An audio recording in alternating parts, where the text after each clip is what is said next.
Praise the lord. ప్రభునందు ప్రియులారా, ఈ దిన దేవుని వాగ్దానం చదువుకుందాం.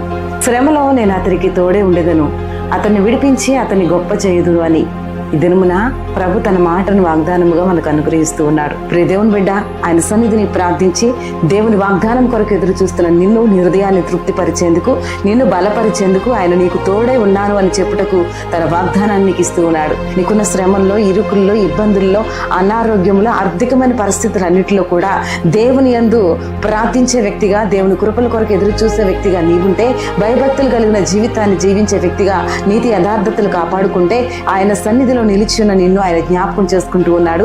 నీ శ్రమల నుంచి ఆయన నిన్ను తప్పించబోతూ ఉన్నాడు. వాక్యమందరి వాగ్దానం అందరి నమ్మికతో ఇది దాన్ని ప్రారంభించు. తప్పక ప్రభు తన వాగ్దానం నెరవేర్చుగాక. తండ్రి యొక్క వాగ్దానం ప్రతి ఒక్కరి పట్ల నెరవేర్చండి. యేసుక్రీస్తు నామంలో రక్షణ, విడుదల, స్వస్థతనిచ్చి మ్యారెడ్డే అలాగే బర్త్డే జరుపుకున్న బిడ్డలు ప్రత్యేకంగా దీవించమని ప్రార్థించి వేడుకొనిచున్నాము తండ్రి. ఆమేన్.